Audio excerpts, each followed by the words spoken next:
lesson is on soup making, on making blended soups. So making a soup is a lot like making a smoothie. You're just basically going to take a variety of ingredients, put it in your blender, and blend it till it's creamy. It's really basic, really easy, and so that's why we're covering it in level 1. So kind of the history a little bit behind green soups, behind the energy soup that I'm going to be making today, is Anne Wigmore, who was kind of considered the mother of raw foods.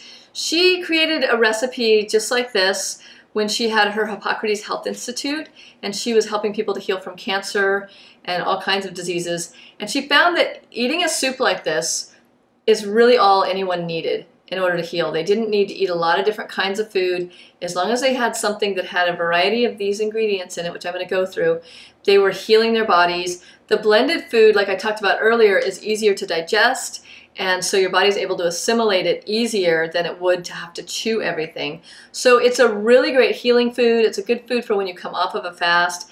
It's just a good food if you just want to take one day a break from eating, maybe have a smoothie for breakfast and a blended soup for lunch and dinner.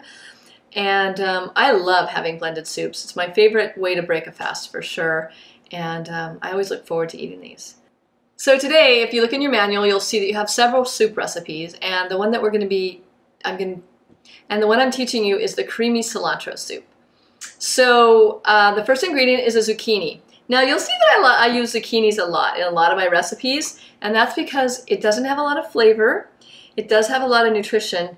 And it also creams things up. So the reason I say it doesn't have a lot of flavor, because you can put it in something sweet, you could put it in something savory, you could put it in a bread, you could put it in a pizza crust, and you're not going to really say, I taste zucchini. It's just more like, oh, that's creamy, or oh, that's got a nice texture to it. So I feel like zucchini is a very versatile food for raw foods, and I use it a lot in quite a few recipes. So we're going to start by just taking the ends off, just chopping it. So the way you want to chop when you're blending is, for something like a zucchini, just cut into 4 long strips and then just cut it into large chunks. You don't need to spend a lot of time chopping it into really small bits, especially when you're using something like a Vitamix or a Blendtec. Now this lesson I'm using a Blendtec instead of a Vitamix, and I wanted to show you a variety of all the different blenders and being able to use all of them so that you can, depending on which one you have at home, you can see that any of them are usable. So we're going to go ahead and put it in. Now what's the difference between the Blendtec and the Vitamix? There's a few differences. One is that the Blendtec's probably about $50 cheaper or more than the Vitamix. I believe they both have about the same warranty, between 5 and 7 years. The Blendtec, a lot of people enjoy because the picture's nice and large and it's easy to get the ingredients out of. Sometimes people feel with the Vitamix it's so narrow that it's a little more difficult to get the ingredients out of the bottom when you're scooping. And the other thing is the Blendtec has more horsepower than the Vitamix. This has 3 horsepower and the Vitamix has 2. So it's going to blend things up much quicker. The other thing is this has got automatic settings, so you just push a button and it blends. There's a couple things I don't love about the Blendtec. One is that sometimes I feel like the lid can just pop off. And I've heard of people that have been blending something hot, and if they weren't holding it down, the lid kind of could pop off and they could get hot liquid on them, which isn't that fun. So just keep in mind they both have really good points about them, and they both have things that people don't love. So you just have to find out which blender works for you, honestly. And I believe both companies have a 30-day return policy, so you could buy it, and if you didn't like it, you could return it. So I always tell people, and that's what I did when I first went raws. I got both of them at different occasions, and I ended up with the Vitamix because I like that one a little better. Okay, so now we've got our zucchini in. We're going to add our cilantro. So the base for a green soup, of any kind of energy soup, is some kind of vegetable at the bottom. A cucumber it could be a zucchini, it could be a butternut squash, it could be really a pepper. I mean, I'm going to use a pepper in here too, but just some kind of vegetable. You could put cabbage in there. Then a leafy green of some kind, whether it's dill or cilantro or basil, kale, something that's going to have a lot of chlorophyll in it and that's going to be alkalizing and energizing. So remember I talked in the green juice lesson about how these super green foods like cilantro and kale and spinach and parsley are going to give you all the energy. That's what's got the alkalinity. So it's important to add one of these in. Spinach could be another great thing to add in. Okay, I love this is kind of a Mexican-y flavored soup, and I just love the taste of cilantro. So that's why I picked this recipe to teach you. The next thing is a bell pepper. Now it says you can use a red, a yellow, or an orange. Remember how I told you that green are unripe, so you don't want to use green. But the reason I chose a yellow bell pepper, and I usually always do in this recipe, is because if I were to mix red and green together, I would get what? I would get brown. And we don't want really a brown soup. It's not really that yummy looking. So yellow is just going to make it look brighter green, which is, I think, one of the most attractive food colors, because I know it's going to make me feel good. So I'm just going to cut around the core here and leave the inside pith there for putting in the compost. And again, you don't have to cut it into really small pieces because we are working with 3 horsepower here. So really just chunks. That'll save you some time. And time really is good when you're working with raw foods, because one of the things I do hear people say is, oh, it takes so long. It's really, you just have to get in the mode of learning how to do things quickly, and I'm hoping that by the time you're finished with level 1, you'll learn a lot of tricks for how to do things much quicker and easier, because that's kind of my MO, is quick and easy. The next thing is some apple. So we've got a half of an apple here that we've chopped up, a nice beautiful red apple. And the next thing is some tamari, which is the wheat-free tamari. You could also use coconut aminos, which is a fermented coconut that tastes a lot like tamari. This will give it that nice, mellow umami taste. You could also just add a little extra salt. For every tablespoon of tamari, it's probably about a half a teaspoon of salt. We're also adding some salt. We're doing a combination of salt and tamari in here. About a half a teaspoon of salt, or a half a teaspoon to a teaspoon. Cumin, about a half a teaspoon for yummy Mexican-y flavor. And some onion powder. Onion powder is going to give it that cooked flavor. A lot of people are asking, and maybe you're thinking this right now, well, could I use raw onion? I would say yes, like a tablespoon of chopped raw onion would be fine, or even a garlic clove. You can also dehydrate your own onion and make your own onion powder, but I find it gets a little sticky. What you want to do, the reason I like to use onion powder versus raw onion is because I feel like it's more mellow and cooked tasting.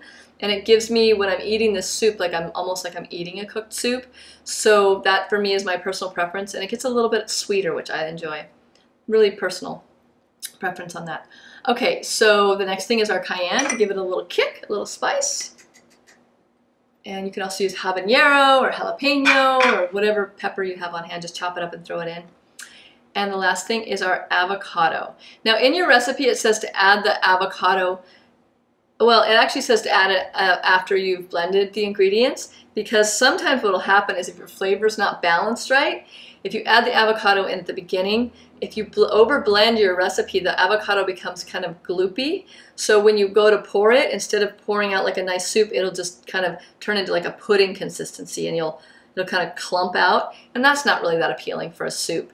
We go ahead and blend it first, and then we add the avocado in at the end. So I'm going to go ahead and put my lid on and blend.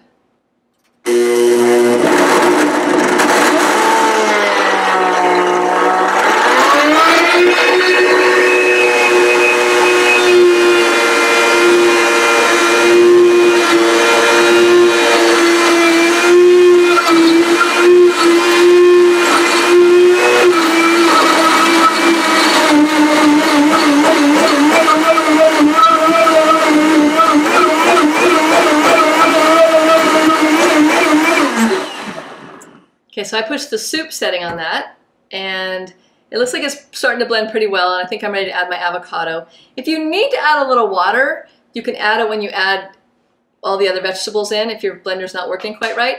And adding hot water will make your soup warm. A lot of people say, well, I don't like raw foods because I live in a cold climate and I want to eat hot foods. Go ahead and just add hot water to any of these soups you're making, and you feel like you're eating a hot soup. So the next thing we're going to do is we're just going to cut our avocado. Remember, we're going to cut it to one side of that little circle there, twist it open, whack it, twist it, get the pit out, score it, and scoop it. And with avocado, a lot of times you can either use a spatula, you can use a spoon. Looks like we kind of got everything stuck to the lid here. Oh, it looks awesome. I know I'm going to need a little bit of water in there once I add the avocado, so I'm just going to use my spatula this time to scoop around after I've scored it. So that's one way to get it out. The other way I do a lot of times, if I just don't want to bother with a spatula is I just pinch and squeeze. And especially if you're blending, obviously not in a salad, that wouldn't look very pretty, but for something where you're just going to be putting it into a soup, it's kind of pre-blending it for you. Got a little hot water here I'm going to add in, just a little dash or two. And then I'm going to push the soup setting. Now, so for on the Blendtec, to start it, you push the soup button, and then if you need to pause it at any time, you just push the same button again. So don't feel like, oh, it's not stopping, I don't know what to do. Just push the same button again. So here we go, soups. Okay,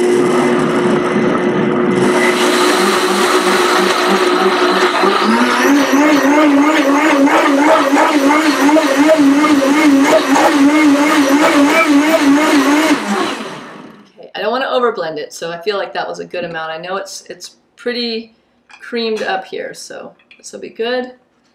We're gonna get all of that off the top, and let's look at the consistency. This looks great. So at this point, you're gonna taste it, make sure it's salty enough, see if you need to add a little lemon. Some people like lemon in their soup. You could add anything extra, like more onion powder at this point, or salt. Really just taste for flavor balancing. Is it spicy enough? And then I'm gonna go ahead and add it into our soup. I've got, if you refer to your flax cracker lesson, you'll learn how to make these flax crackers here. These are our basic flax crackers. So we're gonna pour our soup in our bowl.